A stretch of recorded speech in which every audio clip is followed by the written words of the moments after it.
going on, man? Welcome back to the basement. A little bit of a different setup for all of you guys out there that are OG subscribers. You remember back in the old days when I would record on the iPhone. That's what we got going on right now. So it's a little bit of a different setup. But that's because the camera is with the boy Huss. He's playing around with the camera settings, all that, because we got some big news. Now, I'm about 95% sure on this. So if it doesn't happen, I'm not saying don't get your hopes up, but I don't want to jinx anything. I got all of the high school homies, all my buddies from back home, my home league, all 12 of us are pretty much, we got a date locked in for next week. We're going to gather around, do our live draft before everybody leaves for school. I think it's going to be a really cool video. But what ends up happening is now I have the camera over there. All day yesterday, we were setting up his basement, trying to figure out that whole situation. So things are a little bit hectic. That's why we have this camera on. And I don't have time to edit this video. So this is going to be a one-take Drake. Hopefully I can just do this all in one go. And we haven't even talked about what we're getting into today. We're going to get into training camp, risers and fallers. We got the ADP from 4 for 4. I'm going to go through the top 10 risers, the top 10 fallers, and just go over the news because I haven't really gotten to sit down and talk to you guys about, the Aaron Rodgers news, the Jonathan Taylor stuff with Quentin Nelson and Carson Wentz. So I want to dive into those situations. So without further ado, make sure you subscribe. Make sure you leave a like on the video. Let's go.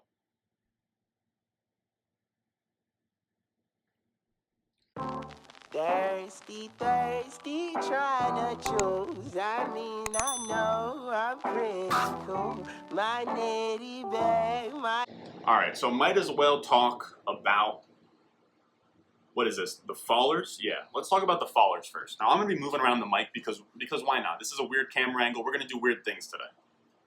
And the first faller that we have is Carson Wentz. We might as well cover the whole Colts situation. I kind of want to, we're going to be all over the place today. We're going to cover the Colts situation, the Saints situation, the Packers situation, and then kind of go over everybody else with where they fit in. And remember, this is the Underdog Fantasy Football ADP changers in the past 7 days. So Carson Wentz has lost 42 points of ADP. And it's because, obviously, he fractured a bone in his foot. Something weird with a bone in his foot. That's all I know. I'm not a certified PT doctor, whatever you want to call it. But with Carson Wentz, a lot of things kind of get hurt with that domino effect. It seems like he's not going to get ready. He's not going to be ready for 5 to 12 weeks. But if I'm going to be honest with you guys, I'm not drafting Carson Wentz. But I'm not scared of the Colts too much because I'm thinking 5 to 12 weeks, what are we, 5 weeks away from the season? I think that he's probably going to be iffy for week 1. I think that he probably suits up by week 4. And if they know he's not going to be ready, I really do imagine a world where the Colts go out and grab a Mariota, dude, please be Mariota. Free my boy Mariota, man. I would love to see Marcus Mariota start some games. But they could go Mariota, they could go Foles, him and Reich have a connection. But dude, if Carson Wentz couldn't outrun Nick Foles and Nick Foles follows him all the way to Indianapolis just to steal his job for the 4th time, that'd be tough. But with Carson Wentz, obviously we're fading him in fantasy football, we're fading him in best ball, we're fading him in managed leagues. But I want to talk about kind of the parts around him because if we look on this list, we have T.Y. Hilton, Paris Campbell, and Michael Pittman all falling in ADP. And I'm going to be honest with you guys, in redraft managed leagues, we'll kind of do a redraft managed lens for this. I know that we have our drafts coming up, and that's going to be where you roster players and stuff. Let me maybe, yeah, I don't like how much space there is between my head and the top of the screen. All right, now we're kind of chilling. But T.Y. Hilton goes down, Paris Campbell gets moved down, Michael Pittman moves down. I was never into Michael Pittman, as you guys know. I think he's a fake year 2 breakout. I don't think he did enough in year 1 for him to prove to be this year 2 breakout candidate. Now it's going to be tough because the passing is going to be rough, whether that's Jacob Eason for a few games, whether that's Carson Wentz mid-season. Until they bring in a veteran, I don't love the situation for this reason. Carson Wentz is probably going to be iffy around week 4, week 5. They have Jacob Eason, Sam Ehlinger. That's going to be just an ugly, ugly offense. So I don't really love the passing offense. I was never into the passing offense, though. So Paris Campbell, Michael Pittman, and T.Y. Hilton, I'm not into any of them. T.Y. Hilton, I think he was beating man coverage at the 1st percentile last year, the 2nd percentile, something really ugly. And in managed leagues, I can't sit here and say in a normal managed league where it's 2 wide receivers in a flex, 3 wide receivers in a flex, when are you ever going to start one of these guys in your flex positions? Not to go on a whole rant, with why I like why I like running backs later. I don't think any of these guys have crazy upside. And if I get a running back later, like say Darrington Evans is on this list, you pick up Darrington Evans late, Derrick Henry goes down, bang, you have a clear guy you can just put into your RB2 spot. That's not how it works with these wide receivers. So I'd rather go elsewhere in that range. You know, I'm liking Sterling Shepard, Christian Kirk, Terrace Marshall, Jacoby Myers. Those are guys that I like in that range. I'm not a big fan of any of these Colts wide receivers, but they all move down a round or so, and I'm still not really touching any of them. Maybe I still can't get there with Michael Pittman. His ADP is still ahead of, like, I'm taking Rashad Bateman, I'm taking Elijah Moore, I'm taking, who else? Rondale Moore, all of those guys over a Michael Pittman. Now, I also want to say, we might as well talk about all of the Colts. So that brings us to Jonathan Taylor and Nyheim Hines. Jonathan Taylor's going to get a slight knock for me. I still think that he's a really good talent. I don't like how the mic is covering my chin, but I think he's a really good talent, and I think that he can, how do I say this, overcome. But with Jonathan Taylor, you need more touchdowns. You need like a better offense overall of the offensive efficiency. And now when we have an offense that's clipped their wings with Carson Wentz being gone, it becomes a rough situation for a running back, because now they're gonna stack the box against him. And that was kind of what the problem was through the first like 8 weeks. I remember putting out a video where I dove into it, and he had some of the heaviest boxes, and it hurt him a lot. And now you have Quentin Nelson as well, the all-pro left guard, I want to say it is.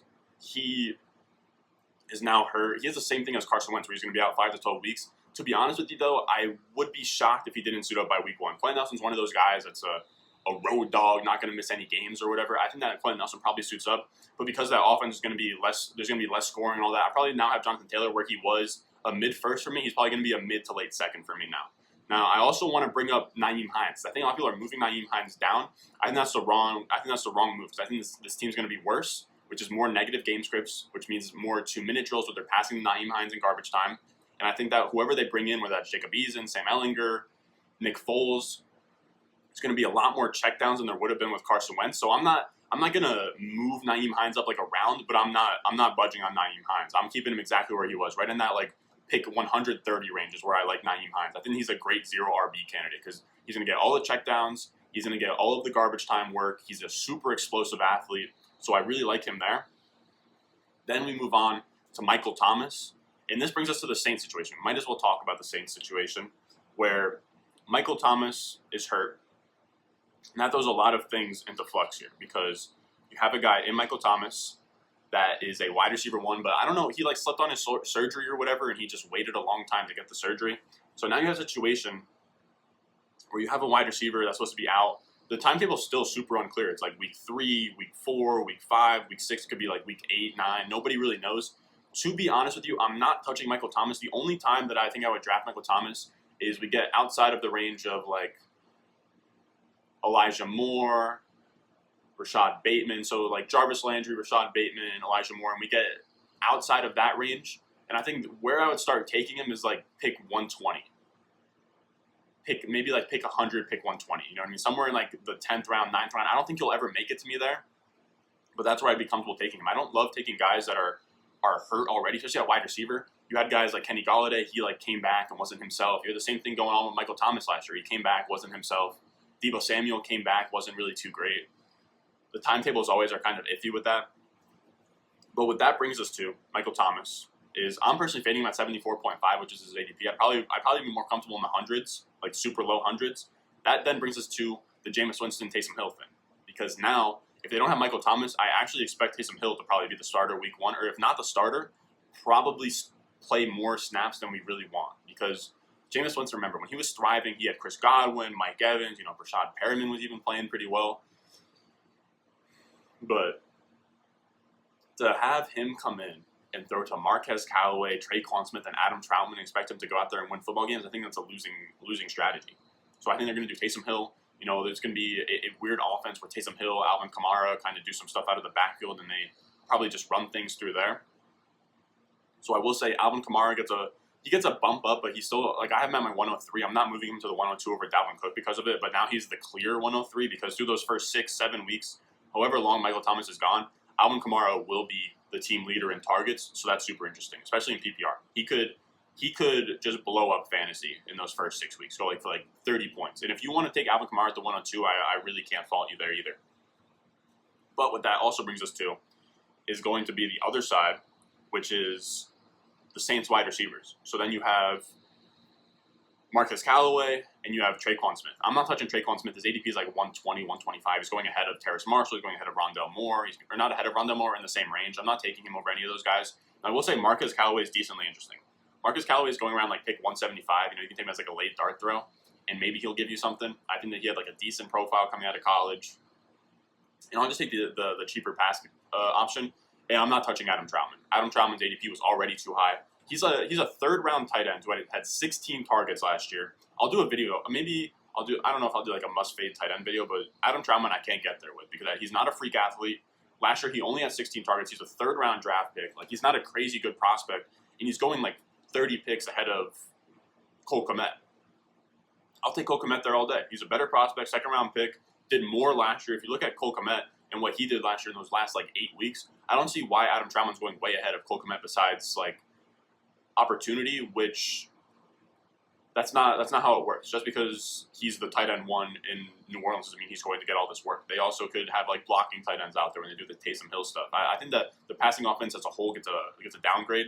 I'm really only interested in Alvin Kamara now, and I think that Taysom Hill in one quarterback managed league, Taysom Hill is actually really interesting because you can grab Taysom Hill in the last round. Maybe we'll see if they come out with any reports that he's going to start week 1. But if you could go something like Taysom Hill and Justin Fields, or Taysom Hill, you could go Taysom Hill, Justin Fields, Trey Lance, or Trevor Lawrence, and you could go that way. So I think it's somewhat viable. So that's the same situation. And then the next situation I want to talk about is the Green Bay Packers situation. As we go down this list, we're looking at Amari Rodgers. So as I said, we're looking at Amari Rodgers. We might as well go over all of the Green Bay Packers. And I think that he's one of the only Packers that got a bump down in ADP because we have Aaron Rodgers come back. Aaron Rodgers, I'm liking the vibes that Aaron Rodgers is on. He's on this, Cali boy doing Jeopardy. He's doing all this nonsense out there where he's got, this man bun going. I don't know. He's on some different energy this year. So I'm into Aaron Rodgers. I know that it's, a lot of, narrative stuff. I know that his TD rate isn't repeatable, but I think that he will still be efficient to a certain degree. It'll still be one of the top 10 scoring offenses in the NFL. Even when Aaron Rodgers on this skid, the 2 years before he just went off for MVP season, LaFleur, great OC. I think that he had him as a top 10 scoring offense ever since he's been there. So they're going to score a lot of points, and now we have Aaron Rodgers there. That cements that they're going to be a top 10 scoring offense. So I'm in on everybody.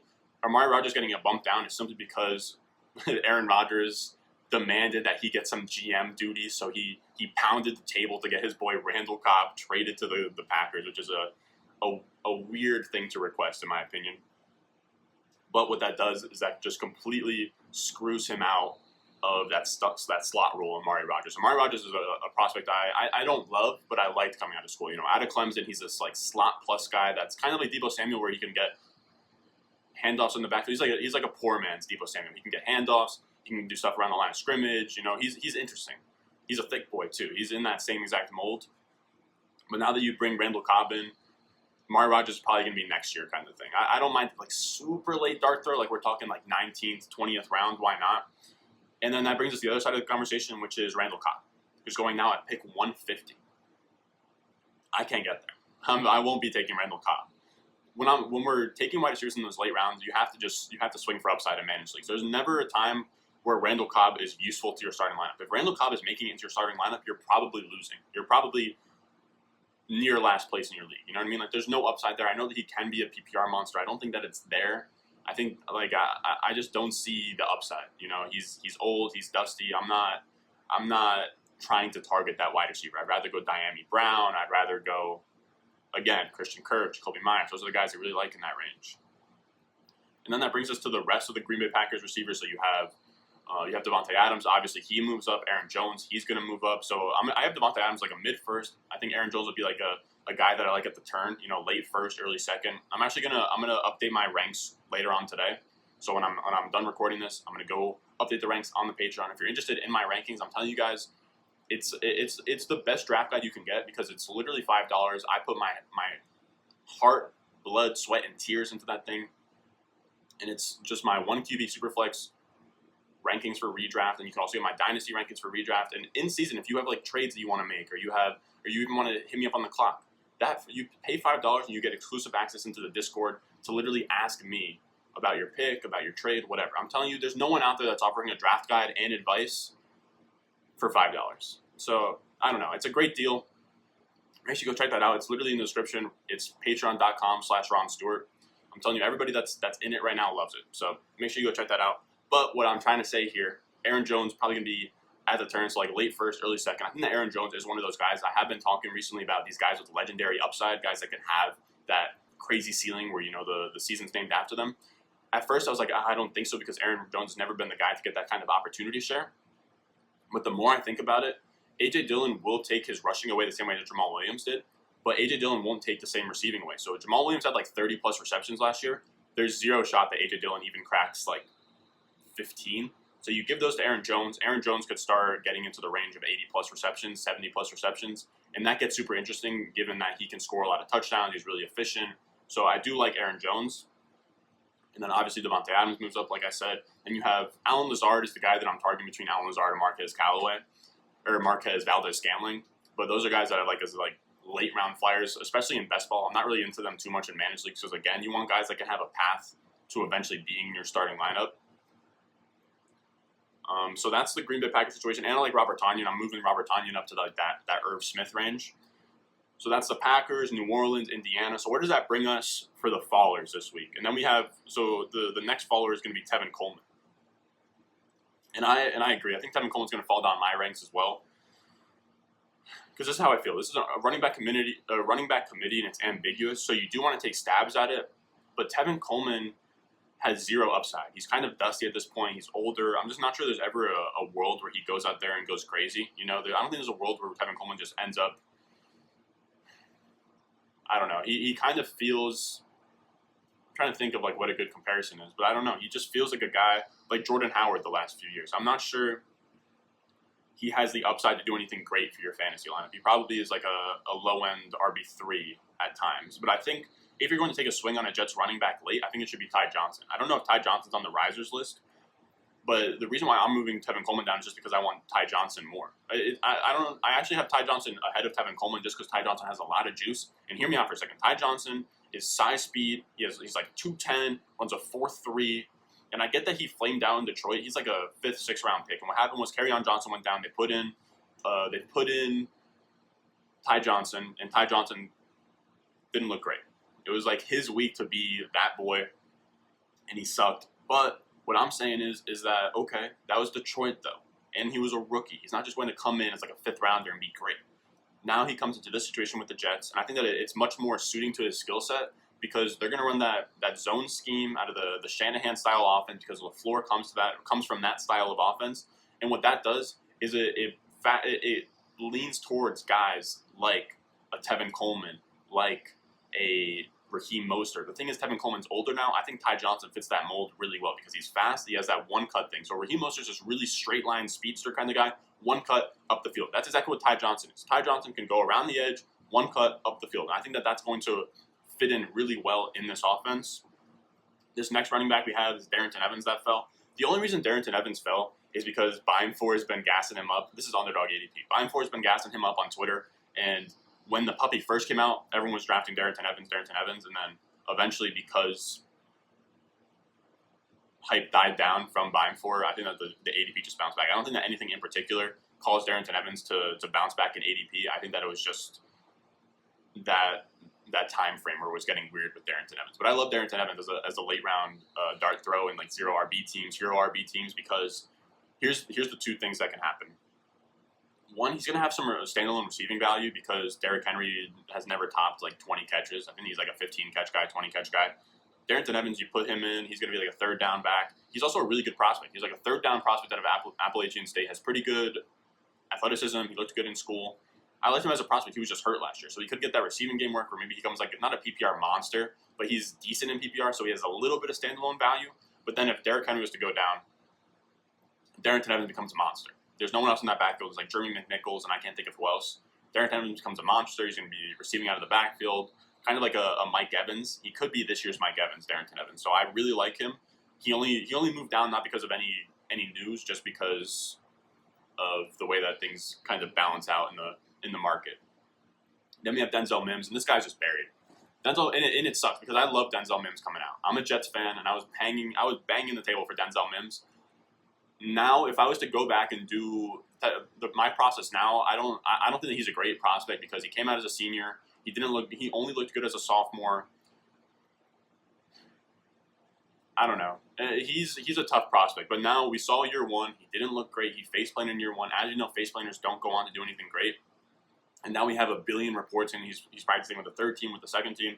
I honestly don't. I saw a clip today where Robert Saleh said the snaps between Denzel Mims and like the starters is pretty much even with the one team. They've been rotating wide receivers in and out. So I think that some of those reports are disingenuous, but I wouldn't say that because the reports aren't super accurate that I'd be targeting Denzel Mims regardless. I think that it's pretty much over for Denzel Mims. I know it's like crazy to say that after 1 year, but we just have data that supports that if you suck in year one, you have a tough road ahead of you. And now I think Keelan Cole's ahead of him on the depth chart. I think Elijah Moore's ahead of him on the depth chart. I think Corey Davis is especially ahead of him on the depth chart. I think that he's at best a wide receiver 4 on the team, and I'm just not interested. Then we have Marquise Brown as the last player that has fell in ADP. Only 8 spots in ADP, so nothing crazy, but it's because of some injury. He pulled his hamstring. I'm gonna be honest with you guys. I was drafting Marquise Brown a little bit. Now I've really pulled off the gas pedal. I'm taking all the rookies over him. And what that does with the Marquise Brown injury, I'm bumping up Rashad Bateman. Rashad Bateman is a guy that I'm targeting super heavy right now. As soon as it's like late 8th, early 9th, I'm trying to get Rashad Bateman. If Marquise Brown is going to be held up and that, it's literally just going to be Rashad Bateman at wide receiver 1, and he could just absolutely cook. Now let's move over to the risers, and we have Rashad Penny. And Rashad Penny is the first riser. Rashad Penny is a guy that I talked about on my way too early My Guys video, and I love Rashad Penny. I love Rashad Penny, and it's almost, I'm trying to think of the word, but it's like kind of embarrassing to even say that you're a Rashad Penny guy. I would almost consider myself a Rashad Penny truther at this point, man. I loved him coming out. First round draft pick, all the athleticism in the world, broke records at San Diego State. I mean, the guy was supposed to be like the next Melvin Gordon. He was a really, really good prospect. Late first round pick. He went ahead of Nick Chubb. And he just keeps getting hurt. You know, he tore his ACL, MCL. He just had all of this nonsense where he keeps getting hurt. And I guess he's rising 28 picks. I believe that he fell originally because he got a knee scope done a couple months ago, but the reports seem to say that he's playing. He should be good for week 1. And he's going to be Chris Carson's direct backup. And Chris Carson it's been a while since he's played a full season. There could be a world where Rashad Penny gets some change of pace work, and then if Chris Carson goes down, Rashad Penny could just slide in as that running back. He could be a league winner. He has that type of athleticism. We don't know if he has the skill, but he has the pedigree. So it's worth taking the risk on him at like pick 170 as like one of your last dart throws at running back. Then we have Darrell Henderson. Obviously, we know, rest in peace, Cam Akers. He tore his Achilles. And Darrell Henderson is interesting on Underdog because right now on Underdog we have the Best Ball Mania. And the Best Ball Mania took place, it's been taking place all summer. So you have guys in there that have been taking Darrell Henderson round 12, round 13, and guys on Best Ball Mania don't want to take Darrell Henderson anymore. So now what's happening is because Underdog uses its ADP across the whole platform, that is moving the ADP down on Darrell Henderson. So Darrell Henderson's only going to pick 50. So what's that? 5 times 12. It's like the early 5th. But he should probably be going like at the 3-4 turn. So you have this weird market inefficiency with Darrell Henderson where he can't really find a sweet spot because Best Ball Mania keeps on pulling him back while the rest of the platform keeps pulling him forward. So you can get him at a pretty good discount on Underdog. And Darrell Henderson is super interesting. I think that he's one of the guys where I'll probably make a video. I'm going to make a video on the dead zone, on the running backs I'm fading in the dead zone, and then on the running backs that I'm breaking the dead zone for, guys that I'm kind of playing with fire with. And Darrell Henderson's one of those guys. I think he was a pretty good prospect. He actually looked really, really good in yards created. Graham Barfield stat, which is the most predictive metric we have for running backs, or one of the most. He looked really good in that. I think that he didn't look great in year 1, but this is supposed to be a high-scoring offense. I think that he has a lot of juice, and he could just get free. And the thing is, if Cam Akers is a end of the first round pick, then Darrell Henderson should probably be like an end of the 4th round pick, maybe even earlier. I've seen guys say that he should probably go in like the 3rd, and I don't have a good reason why he shouldn't, to be honest. If we're going to put guys like Miles Sanders there and stuff, Darrell Henderson should probably be in that range. Now, this next wide receiver that's moving up, everybody catching along. I've been talking about this guy since April. My most owned wide receiver across everything, across dynasty teams, across my best ball teams. My highest owned player is Terrace Marshall Jr. The guy is a monster. A monster. He's like, I want to say 6'2", 205, alpha size, really, really solid prospect, second round draft pick. And the thing that I don't understand, he's going at pick 133, and that's still not high enough. I have him in the same range as Rondale Moore, Elijah Moore, and Rashad Bateman, as high as the pick like 100 to 120. And here's the problem that I have with people that aren't taking Terrace Marshall, people that are ranking him here. Pat Kerrane released a really good article that I might go over very soon. But rookie wide receivers, they don't win off of volume. So everyone out there that's drafting Devonta Smith super high, oh, he's locked in for like 100 plus targets. He's the only wide receiver out there. That's not how it works with these rookie wide receivers. They all get eased in. Even last year when you had Henry Ruggs and you had Justin Jefferson, all of those studs, they weren't getting that full. Like Justin Jefferson wasn't a full-time starter until week 3. And even then, he wasn't running he was still like outside the top 20 in routes ran. So in terms of running routes and being on the field, his snap share wasn't crazy either. You're not just going to get all the volume. So how these rookie wide receivers win you fantasy leagues is off of efficiency, off of being really good. And where do we know talent? We know it from prospect. So when Terrace Marshall, Rondale Moore, Elijah Moore, and Rashad Bateman are all in the same tier of prospect, just because one of them is perceived to see more volume on day one, they should still all be in a similar range in your redraft ranks. We want to focus more on efficiency, not volume when it comes to these rookie wide receivers, because that's how they win you leagues. So if you know that if you have Terrace Marshall in the same tier or ahead of Elijah Moore, Rondale Moore, Rashad Bateman in your rookie rankings or whatever, he should be as high as those guys in redraft. So he's moved up 12 spots, 13 spots, and that's because he had a lot of buzz coming out of camp this week. I want to say, or like last week where he scored a lot of touchdowns. This is a team that doesn't, like Robbie Anderson, DJ Moore aren't necessarily red zone guys. Terrace Marshall scored a lot of touchdowns in college. He could easily be, I've seen this take thrown around and I really like it. He could easily lead the team in receiving touchdowns.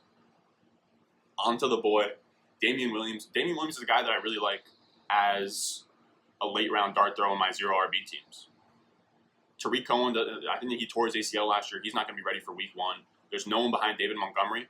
And we saw last year when David Montgomery went down, or when Tariq Cohen went down, David Montgomery went crazy. When there's only one running back in that backfield, he goes crazy. So if David Montgomery was to go down and Damian Williams is the only guy in that backfield, he would go crazy. Damian Williams, we've seen, last time we saw him, he was a Super Bowl MVP type candidate. He looked really, really strong in that game. And he has rapport with Matt Nagy. Matt Nagy coached the Chiefs when Damian Williams was on the Chiefs. So I like that fit there. And then we have Bryan Edwards, who's been getting the reports of the next Terrell Owens. They're saying he's the next coming of Jesus Christ. I can't get there. He's going at pick 145. He's gone up a full round because of these beat reports. Everyone wants to chase these year 2 breakouts. We just made this video. Everyone wants to chase these year 2 breakouts, but after pick 100, we're chasing face planters. Those guys aren't the year 2 breakouts that we're looking for. Those aren't the DK Metcalfs. Those aren't the Josh Gordon. Josh Gordon was a huge year 2 breakout. That's not where you're finding these players. Bryan Edwards looked really bad in year 1. I'm not in. At 145 again. Christian Kirk, Sterling Shepard. Like I'll keep on saying those names, but I'm not taking Bryan Edwards in that range at all. Then we have Sammy Watkins, which I guess Sammy Watkins is getting moved up because of a Marquise Brown injury, so that makes sense. I think as well as Sammy Watkins, we should also be seeing Rashad Bateman getting a pretty big bump up. And Sammy Watkins is interesting. I don't love him so much for managed leagues. I don't think that he'll ever get to an established spot where you want to start him. But in best ball, 100% Sammy Watkins will have a week where he goes for like 125 yards and 2 touchdowns. You can book that. He will give you some spike weeks in best ball, so I don't mind that pick at all. And then we have this next rookie, Elijah Moore, the boy from the Jets. This is like the first time in my lifetime where I feel happy to be a Jets fan. I feel excited. Everyone's kind of excited about this offense. We got Elijah Moore. We got Zach Wilson. We kind of look good. Corey Davis. Maybe we got the offensive line coming together with Becton. But Elijah Moore's getting a lot of hype, and I love it, man. I don't know if any of you guys seen the video, but him and A.J. Brown on draft day, dude, A.J. Brown was in tears. A.J. Brown, full-grown man, in tears about how good Elijah Moore is, man. Like, I have him in a lot of leagues, and I picked him in the second, and I think that I could get a return of like a first at this point if I wanted to, but I think I just got to hold. And I know that goes against everything that I've said this offseason because Elijah Moore is kind of undersized, and you don't really love those wide receivers to be high-end wide receiver one producers. But I got to see it through. I have to.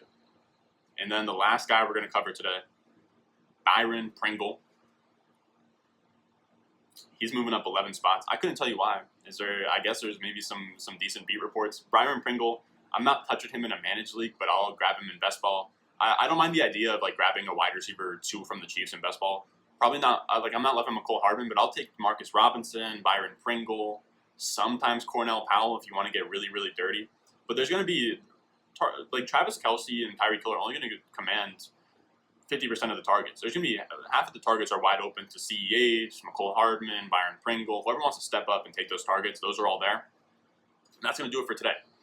Now, I also want to say, when we're breaking down these camp reports, these training camp reports, I'm telling you guys, be level-headed. Like I said with Brian Edwards, they're saying he's like the next Terrell Owens. I'm not buying in there. I'm not going to chase his ADP because of these reports.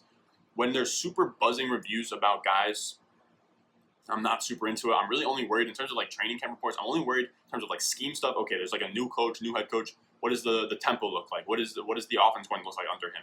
I'm also interested in reps, like first team and second team reps. The fact that Boston Scott is getting reps over Kenneth Gainwell, that's something that's really interesting to me. I don't care. I don't care about players that we know are bad getting pumped up. You know, Brian Edwards getting pumped up, N'Keal Harry getting pumped up. I'm not really into any of the pump ups. Like I don't really care about the puff pieces. I'm worried about who's getting reps. I'm worried about who's hurt, and that's pretty much it. Everything else I would be trying to fade a little bit. You don't want to buy too much into that kind of stuff. I'm not really buying so much into the Joe Burrow reports and all that. But that's that. Make sure you go down below. Let me know what you think. Should I do this maybe weekly? I don't know. Like, this is just kind of a one-off video, to be honest with you. I was going to say, let me know. I don't know. Let me know what kind of videos you guys want to see in the future. I got some ideas coming up. I was going to say, for the live draft that I said that I have scheduled, let me know if you guys have any ideas. I'm thinking about setting up 2 cameras, so we'll set up like one camera, like the whole draft room, and then we'll have another camera that's kind of like a talking head. I don't know if you guys seen Nick Colano's video, but it's going to be heavily inspired by that, and I'll give him all the credit in the world because I think it's really cool that he can round up all of his boys and do a draft. I would love to do the same with my boys before they all go to school. Leave me behind. That's going to do it for today. Follow me at @RonStewart_ on Twitter. Again, if you want my rankings, go to patreon.com/RonStewart. And I will see you guys in the next one. Thirsty, trying to choose. I mean, I know I'm pretty cool. My nitty bag, my kitty boots. I got the juice, I got the juice. 10-0, Chatham's on. Foolies glad I'm home. Even my haters kinda glad I'm on.